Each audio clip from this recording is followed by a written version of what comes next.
नमस्कार, Takshashila PCS academy में आपका स्वागत है। आज हम लोग वैदिक सभ्यता से संबंधित प्रश्नों को देखेंगे, जिसमें आज इसका पहला पार्ट किया जाएगा। नेक्स्ट पार्ट जो है नेक्स्ट वीडियो में अपलोड कर दिया जाएगा। चलिए, तो हम लोग पहला प्रश्न देखना प्रारंभ करते हैं। पहला कि ऋग वैदिक काल में निष्क शब्द का संबंध किससे है? तो हम लोग जानते हैं कि निष्क का मतलब होता है आभूषण या गोल्ड। ओके, तो निष्क जो है वो ऋग वैदिक काल में कहाँ का आभूषण हुआ करता था? तो ये गले के आभूषण को निष्क कहा जाता था। ओके, ये बात याद रखेंगे। यहाँ से प्रश्न बनते हैं, ये सारे क्वेश्चन जो हैं वो पूछे जाते हैं और लगभग सभी एग्जामों के लिए काफ़ी इंपॉर्टेंट है। ओके, चलिए ठीक है। दूसरा क्वेश्चन हम लोग देखते हैं कि ऋग्वैदिक काल में जनता निम्नलिखित में से मुख्यतः किसमें विश्वास करती थी? जो ऋग्वैदिक काल के पब्लिक हुआ करते थे वो किसमें विश्वास करते थे? तो वो लोग ज़्यादातर कर्मकांड प्राकृतिक पूजा में विश्वास करते थे। यहाँ पे प्राकृतिक पूजा नहीं दिया हुआ है, तो इसका सही आंसर क्या हो जाएगा? बलि और कर्मकांड में। ठीक है, या प्राकृतिक पूजक भी वो लोग थे। ओके, नेक्स्ट प्रश्न क्या है? ऋग्वेदिक संहिता का 9वां मंडल पूर्णतः किसको समर्पित है? ये तो आप लोग जानते ही होंगे कि ऋग्वेद का जो 9वां मंडल है वो सोम को समर्पित है। ठीक है, किसको समर्पित है? सोम। और सोम जो देवता थे वो किस चीज़ के देवता थे? तो पेय पदार्थ जो होता है सोम रस पान करना। ओके, उसके और सोम रस पान करने के प्रमुख देवता जो थे वो इंद्र थे, है ना। इंद्र देवता जो थे वो सोम का पान किया करते थे। नेक्स्ट क्वेश्चन क्या है? नेक्स्ट क्वेश्चन है ऋग्वेद की लिपि क्या थी? यहाँ पे क्वेश्चन क्या है? लिपि पूछ रहा है। तो इसकी जो लिपि है वो कौन सी थी? ब्राह्मणी। ठीक है, अगर आपसे पूछे कि भाषा कौन सी थी, तो भाषा जो है इसकी संस्कृत भाषा थी। ओके, नेक्स्ट प्रश्न है निम्नलिखित 4 वेदों में से किस एक में जादुई, माया या वशीकरण का वर्णन किया गया? बहुत इंपॉर्टेंट क्वेश्चन है, ये बार बार पूछा जाता है। तो जादू का या वशीकरण का ये जो वर्णन किया गया है वो किस में किया गया है? अथर्ववेद में। ओके, नेक्स्ट क्वेश्चन देखेंगे। नेक्स्ट क्वेश्चन क्या है? किस ऋषि के बारे में कहा जाता है कि उन्होंने दक्षिण भारत का आर्यकरण किया था? है ना, जो दक्षिण भारत है उनके लोगों को, जो दक्षिण भारत के लोगों को जो क्या कहा जाता है? द्रविड़ कहा जाता है। तो दक्षिण भारत के लोगों को आर्यकरण किया था, उनको आर्य में कन्वर्ट किया था। वो कौन ऋषि हैं? तो उन ऋषि का उनका नाम क्या है? अगस्त्य ऋषि। कौन है? अगस्त्य ऋषि। ये बात याद रखिएगा। नेक्स्ट क्वेश्चन क्या है? मूर्ति पूजा का आरंभ कब से माना जाता है? जो हम लोग मूर्ति का पूजा करते हैं वो कब से माना जाता है? तो प्री आर्यन एज से, है ना, यानी कि पूर्व आर्य काल से ही मूर्ति पूजा भारत में प्रारंभ है। ओके, नेक्स्ट क्वेश्चन क्या है? तुम्हारा अधिकार कर्म पर है, फल की प्राप्ति पर नहीं, निम्नलिखित में से किस ग्रंथ में कहा गया है? तो ये हम लोग जानते हैं कि भगवान कृष्ण के द्वारा गीता के उपदेश में ये दिया गया है। किस में दिया गया है? गीता के उपदेश में। ये बात भी आप लोग याद रखेंगे, है ना। कुछ कुछ छोटा मोटा कॉमन क्वेश्चन होता है, जैसे इसमें बच्चा कुछ महाभारत कर गया है कि महाभारत के युद्ध में दिए थे, है ना। तो ऐसा मत गलती कर लीजिएगा, गीता का उपदेश है। नेक्स्ट क्वेश्चन क्या है? भारत में आस्तिक और नास्तिक संप्रदाय में कौन सा मेन लक्षण है? विभेद लक्षण कौन है? तो इसमें जो डिफरेंसेज होता है आस्तिक और नास्तिक, तो वो लोग जो वेद में मानते थे कि वेद जो है वो सही है, उनको क्या कहा जाता था? आस्तिक। और जो वेद की प्रामाणिकता को नहीं मानते थे उनको क्या कहा जाता था? नास्तिक। ठीक है, तो इसका सही आंसर हो जाएगा option number C. Next question क्या है? नचिकेता और यम, यहाँ पे यम का नाम तो नहीं लिखा हुआ है, नचिकेता आख्यान का उल्लेख कहाँ पे मिलता है? बहुत इंपॉर्टेंट क्वेश्चन है। तो नचिकेता और के आख्यान का जो वर्णन है वो मिलता है कंठो उपनिषद में। कहाँ मिलता है? कंठो उपनिषद में। ओके, ये सारे प्रश्न आप लोग याद रखेंगे, क्योंकि इस प्रकार के जो प्रश्न है वो दरोगा में बिल्कुल सीधा सीधा क्वेश्चन यहीं से पूछ लेता है। सर्वप्रथम स्तूप शब्द, है ना, जैसे स्तूप क्या होता है हम लोग जानते हैं कि बौद्ध में जो स्तूप का निर्माण किया जाता था, है ना, ऐसा कुछ ये आप लोग देखे होंगे, सांची का स्तूप वगैरह। तो ये जो स्तूप है जो शिवलिंग से कुछ मिलता हुआ टॉम का आकार का हुआ करता था, ये जो स्तूप है वो सबसे पहले कहाँ पे इस शब्द का जिक्र मिला है? तो ऋग्वेद में मिला है। कहाँ मिला है? ऋग्वेद में मिला है। नेक्स्ट क्वेश्चन देखेंगे, निम्नलिखित में से कौन सी प्रथा चतुष्टयीय वेदोत्तर काल में प्रचलित थी? बहुत इंपॉर्टेंट क्वेश्चन है ना। जो चार जीवन होता है, जीवन काल में 4 अवस्था होता था, कौन कौन सा अवस्था है ये जो है वो वैदिक काल में था प्रचलित। तो वो कौन था? वानप्रस्थ, गृहस्थ, संन्यास जीवन। ब्रह्मचर्य, गृहस्थ, वानप्रस्थ और संन्यास जीवन। ओके, नेक्स्ट क्वेश्चन देखेंगे आप लोग। भारतीय संस्कृति के अंतर्गत रीत का क्या अर्थ होता है ना? रीत मतलब क्या होता है? प्राकृतिक नियम, है ना? जैसे कि कोई भी चीज़, वो दुनिया में जितना भी काम होता है वो एक डिसिप्लिन के अंदर होता है, और इसी को हम लोग क्या कहते हैं? रीत कहते हैं। क्या कहते हैं? रीत। याद रखिएगा, बहुत इंपॉर्टेंट है। रघुकुल रीत सदा चली आई। ओके, नेक्स्ट क्वेश्चन देखिएगा। निम्नलिखित वैदिक देवताओं में से किसे पुरोहित माना जाता था? जो देव हैं, देवों के पुरोहित, देवों का जो पंडित हैं, वो किनको कहा जाता है? तो बृहस्पति को कहा जाता है। किनको कहा जाता है? बृहस्पति को। ये सारे बात आप लोग याद रखेंगे, यहाँ से प्रश्न बनते हैं। ये शुरू में हो सकता है कि आपको लगेगा कि ये बहुत ज़्यादा सर बता रहे हैं, ऐसा नहीं है। यहाँ से प्रश्न बन रहे हैं और काफ़ी इंपॉर्टेंट क्वेश्चन सब है, तो इन सबको देख लीजिएगा। बहुत इंपॉर्टेंट क्वेश्चन है, इसको भी देखिएगा। लिखा हुआ है क्या कि निम्नलिखित में से किस नदी को ऋग्वेद में मतेतमा, याद रखिएगा, क्या है? मतेतमा, देवीतमा, नदीतमा किसको कहा गया है? तो ये कहा गया है सरस्वती नदी को। किसको कहा गया है? सरस्वती नदी को, है ना? नेक्स्ट क्वेश्चन देखिएगा। उस जनजाति का नाम बताइए जो ऋग्वैदिक आर्यों के पंचजन से संबंधित नहीं है। जो आर्य लोग थे, आर्य लोगों को 5 किस में बांटा गया है? 5 जनजाति में बांटा गया है। निम्नलिखित में से कौन सा उसमें नहीं है? तो कीकट नहीं है, ठीक है? कीकट जो है वो झारखंड के निवासी को कहा जाता है। ओके, नेक्स्ट क्वेश्चन देखेंगे। वैदिक युग में प्रचलित लोकप्रिय शास्त्र प्रणाली क्या थी? तो जो शासन प्रणाली थी वैदिक काल में, तो वो कौन सी शासन प्रणाली थी? परंपरागत राजतंत्र था। क्या था? वहाँ राजाओं का शासन होता था जो वंशानुगत होता था। ओके, नेक्स्ट क्वेश्चन क्या है? महाभारत मूलतः किस रूप में मानी जाती है? तो महाभारत, ये क्वेश्चन पूछा जाता है कि महाभारत का पुराना नाम क्या है, और यह महाभारत जो है वो पहले किस नाम से जाना जाता था? तो महाभारत है वो जय संहिता के नाम से जाना जाता था। किस नाम से जाना जाता है? जय संहिता के नाम से। नेक्स्ट प्रश्न देखेंगे।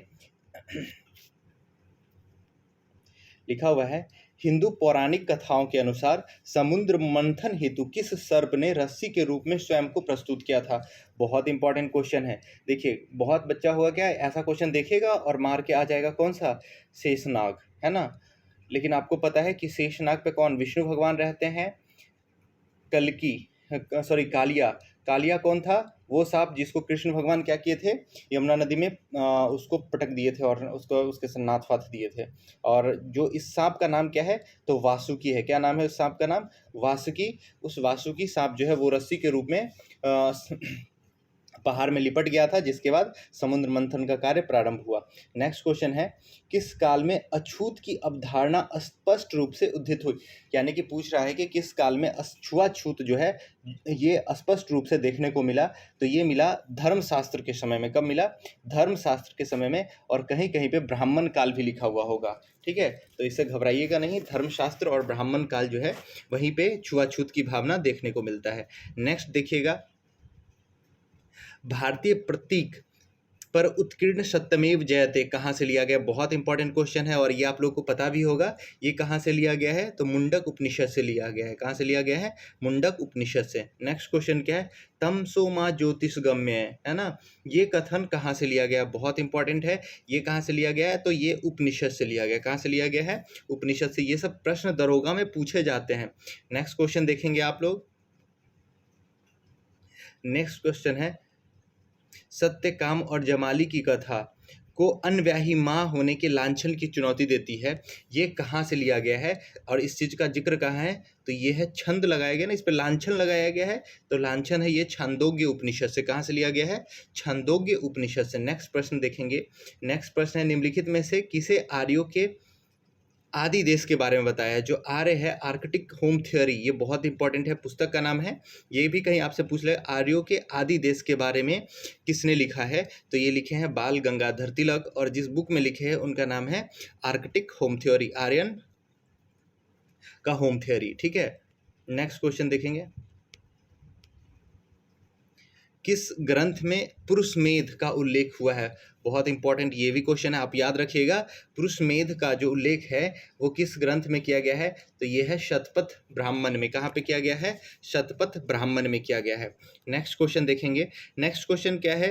कि उत्तर वैदिक काल में निम्नलिखित में से किनको आर्य संस्कृति का धूर समझा जाता था? एक्सिस किसको समझा जाता है आर्य संस्कृति का? तो इसको कहा जाता है अंग और मगध को। किसको कहा जाता है? अंग और मगध को। कहीं कहीं पे आपको कुरु और पंचाल का भी नाम मिल जाएगा, ठीक है, लेकिन याद रखिएगा अंग और मगध ही है इसका सही आंसर। ओके, नेक्स्ट क्वेश्चन देखेंगे।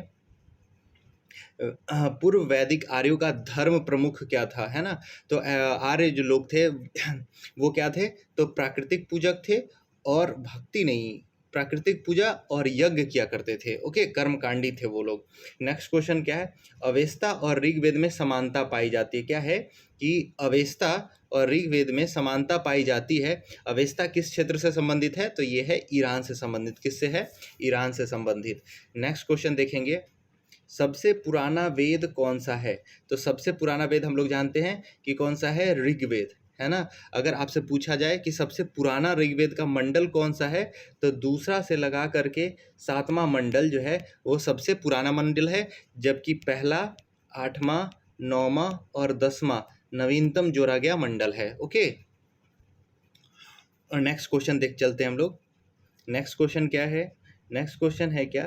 त्रयी, त्रयी नाम है। त्रयी किसको कहा जाता है?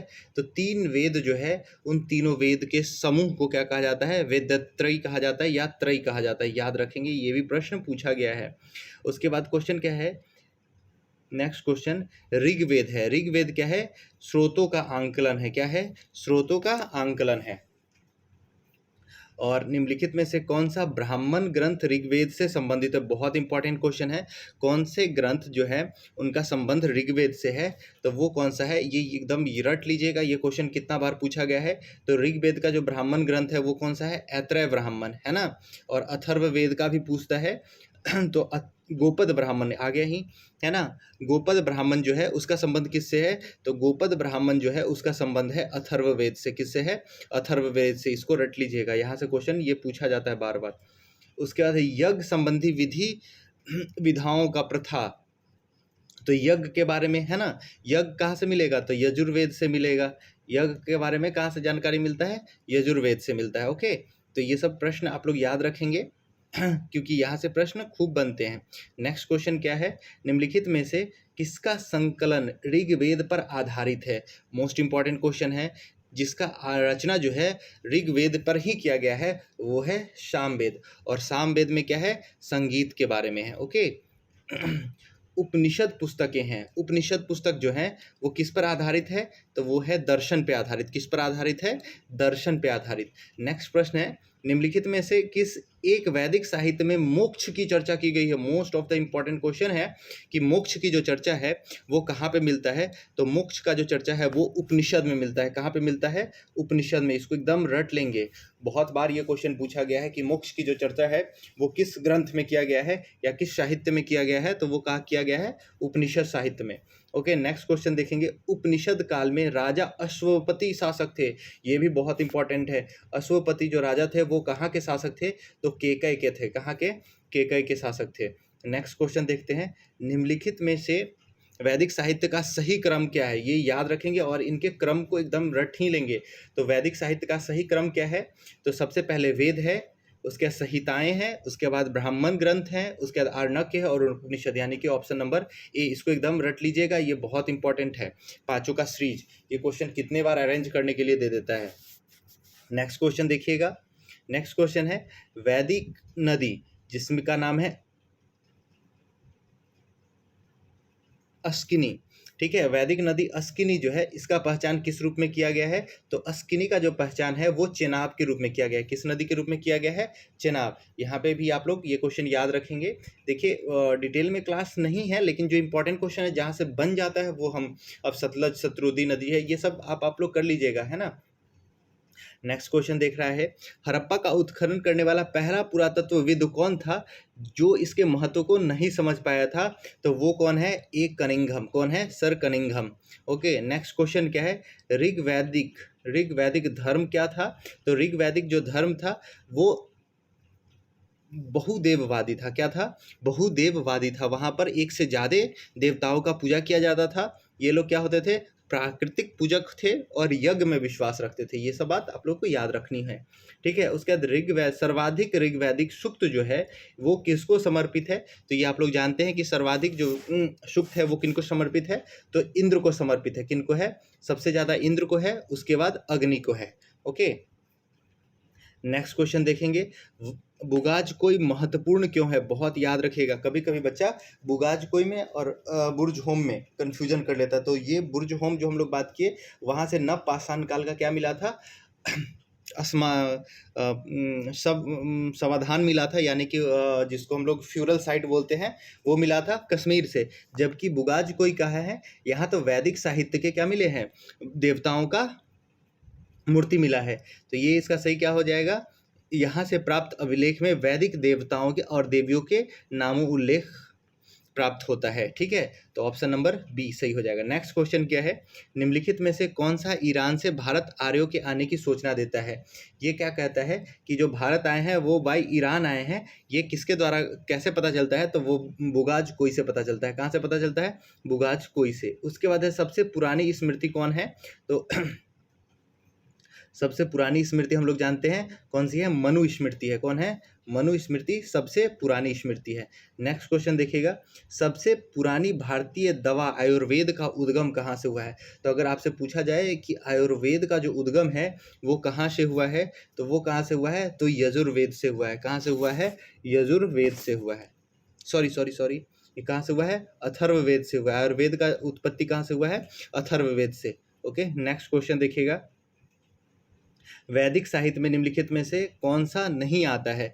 तो वैदिक साहित्य में हम लोग बात किए ना, वैदिक साहित्य में कौन नहीं आता है? तो अभी हम लोग बात किए कि इसमें क्या आता है? वेद आता है ना। हम लोग बात किए वेद आता है, फिर क्या आता है? संहिता आता है, उसके बाद आता है ब्राह्मण आता है, फिर क्या आता है? आर्णिक आता है और उपनिषद आता है। वेदांग नहीं आता। तो इसमें पूछा गया है कौन नहीं आता है? तो वेदांग नहीं आता है, ठीक है। नेक्स्ट क्वेश्चन देखेंगे। मानव आत्मा का एक शरीर से दूसरे शरीर में गमन किस वैदिक साहित्य का विश्वास है? बहुत इंपॉर्टेंट क्वेश्चन है। देखिए, जो हम लोग बात करते हैं कि जो है आत्मा अमर है ना, इसको घुमा के भी पूछा जा सकता है। आत्मा जो है अमर है, जबकि शरीर जो है वो मर जाता है। ये इसके बारे में कहाँ से जानकारी प्राप्त होता है? तो ये जानकारी प्राप्त होता है उपनिषद में। ये थ्योरी कहाँ पे दिया गया है? उपनिषद में। नेक्स्ट क्वेश्चन है। भारतीय गणित का उद्गम निम्नलिखित में से किसमें पाया जाता है? पाया जाता था। भारतीय गणित का जो उद्गम है वो सुलभ सूत्र से हुआ है। कहाँ से हुआ है? सुलभ सूत्र से हुआ है। ये बात भी आप लोग याद रखेंगे। उसके बाद है निम्नलिखित में से कौन सा ब्राह्मण आंध्रों के बारे में प्रथम साहित्यिक साक्ष्य प्राप्त करते हैं? बहुत इंपॉर्टेंट है, ठीक है ना। कहाँ से? यानी कि हम लोग के आंध्र के जो राजा हैं उनके बारे में जो हम लोग को जानकारी मिलता है, यानी दक्षिण भारत के बारे में जो जानकारी मिलता है वो ऐत्रेय ब्राह्मण से पता चलता है। और ऐत्रेय ब्राह्मण का संबंध किससे है? तो ऋग्वेद से है, ठीक है। ये बात भी आप लोग याद रखेंगे। नेक्स्ट क्वेश्चन देखेंगे। अथर्ववेद से संबंधित अभी हम लोग इसके बारे में पढ़े थे ना। अथर्ववेद से संबंध किसका है? तो गोपथ ब्राह्मण का है। किसका है? गोपथ ब्राह्मण का, ठीक है। नेक्स्ट क्वेश्चन देखिएगा। लिखा हुआ है देवासुर संग्राम की कहानी का वर्णन मिलता है। देवासुर संग्राम का मतलब है देव और असुर के बारे में जो युद्ध हो रहा है उसकी जानकारी हम लोग को सबसे पहला कहाँ से मिलता है? तो ऐत्रेय ब्राह्मण से मिलता है। कहाँ से मिलता है? ऐत्रेय ब्राह्मण से। नेक्स्ट क्वेश्चन देखेंगे। नेक्स्ट क्वेश्चन है वेदांग के अंतर्गत निम्नलिखित में से कौन से आते हैं, है ना। तो हम लोग जानते हैं कि वेदांग के अंदर छह भाग है। तो कौन कौन सा है वो ये देख लीजिएगा, बहुत इंपॉर्टेंट है। यहाँ से भी क्वेश्चन आ जाता है। तो वेदांग के अंदर है कल्प, शिक्षा, निरुक्त, व्याकरण, छंद और ज्योतिषी, ठीक है। ये वेदांग के 6 अंग हैं, इसको याद रखिएगा आप लोग, ठीक है। नेक्स्ट क्वेश्चन है मनु ने किस नदी के बीच के क्षेत्र को ब्रह्मवर्त कहा था? बहुत इंपॉर्टेंट क्वेश्चन है ना। और किसके द्वारा कहा गया है? तो मनु के द्वारा। किसको? तो सरस्वती और दिशदती को, है ना। ये बात याद रखेंगे। दिशद्वती नदी और सरस्वती नदी के बीच के क्षेत्र को मनु ऋषि के द्वारा ब्रह्मवर्त कहा गया है। ओके, नेक्स्ट क्वेश्चन है संस्कृत भाषा में पहले व्याकरण, है ना। संस्कृत भाषा के पहले व्याकरण कौन थे? तो संस्कृत भाषा पर जो टिप्पणी है वो किन के द्वारा? तो पाणिनि के द्वारा। ठीक है। नेक्स्ट क्वेश्चन क्या है? ऋग्वैदिक देवता इंद्र के विषय में निम्नलिखित में से कौन सी बात सही नहीं है? यहाँ पे इंद्र के बारे में सही बात नहीं है। तो इंद्र भगवान वो भोज और सोमपान प्रिय है ना, सोम रस प्रिय है। तो हम लोग बात किए ना, जो सोम जो है वो किस में है? नौमा मंडल में है। और सोम के जो देवता है, यानी कि सोम जो है वो एक मादक पेय पदार्थ है। और दूसरा क्या है? वह पुरों को नष्ट करने वाला था। पुर मतलब इनको पुरंदर कहा जाता है, यानी कि किले को ध्वस्त करने वाला। ठीक है। या युद्ध का देवता भी इनको कह सकते हैं। सर्वाधिक सुक्त उनसे ही संबंधित है। हम लोग बात किए कि सबसे ज़्यादा सुक्त किनको है? तो इंद्र को है, उसके बाद अग्नि को है। वह रित धारक थे। नहीं, वो रित धारक नहीं थे, ये गलत स्टेटमेंट हो गया। इसमें से क्या गलत है? तो ऑप्शन नंबर डी। ओके, तो इसका सही आंसर हो जाएगा option number D. Next question हम लोग देखेंगे। मैं कवि हूँ, मेरे पिता भिषग है। भिषग मतलब होता है वैद्य। क्या है? मेरे पिता जो है वैद्य हैं, ये बोल रहा है। और मेरी माता जो है वो अन्न पीसा करती हैं। ये अवरण कहाँ पे मिला है? तो ये जो बात है वो ऋग्वेद में मिला है। कहाँ पे मिला है? ऋग्वेद में। और यहाँ पे बता रहा है कि यहाँ जात पात नहीं है। वैदिक काल में जो था वो जात पात नहीं था, वहाँ समाजवादी यानी समतावादी समाज था। कैसा था? समतावादी, है ना, इक्वालिटी था वहाँ पे। तो इसी वजह से बताता है कि वो अपने आप में पोएट है, उसके पिताजी है वो डॉक्टर है, और उसकी माँ जो है वो बिजनेस करती है। ओके, और इन लोगों में क्या है? समतावादी है। ओके, नेक्स्ट क्वेश्चन देखेंगे। नेक्स्ट क्वेश्चन है कि दशराग्य युद्ध का विजेता सूरदास, है ना, सूरदास जो है किस जन से संबंधित है? तो सूरदास जो है वो भरत कुल के थे। किससे थे? भरत कुल से थे। ओके, दशराग्य युद्ध बहुत इंपॉर्टेंट है। नेक्स्ट क्वेश्चन देखेंगे। नेक्स्ट क्वेश्चन है कि बोगाज कोई, अभी हम लोग बात किए ना, बोगाज कोई जो है वो बताता है कि भगवान के बारे में, जहाँ से 4 भगवान के बारे में साक्ष्य मिलता है। वो कौन से भगवान हैं? देवता हैं, उनके बारे में पूछा जाता है। तो मित्र, विष्णु तो नहीं है, सॉरी, तो मित्र है, इंद्र, मित्र, वरुण और नाशत्य। यानी कि इसमें विष्णु का जिक्र नहीं किया गया है। रुद्र मतलब उनका भी जिक्र नहीं है, शिव जी का भी नहीं है। इंद्र का है, मित्र का है, वरुण का है और नाशत्य का है। ठीक है। चलिए, तो आज के क्लास में हम लोग 60 क्वेश्चन देखे हैं। नेक्स्ट जो इसका पार्ट होगा उसमें भी हम लोग लगभग 60 क्वेश्चन देख लेंगे। लंबा नहीं रखते हैं क्योंकि आप लोग इतना लंबा देख नहीं पाएंगे। और इसको सुने, यहाँ से आप लोगों को काफ़ी बेनिफिट होगा। ओके, बैठ के भी अगर नहीं पढ़ने का मन है, इसको सुन ले तो इससे आप लोगों को काफ़ी, और वीडियो अच्छा लगे तो लाइक और शेयर जरूर कर दें। ठीक है, धन्यवाद।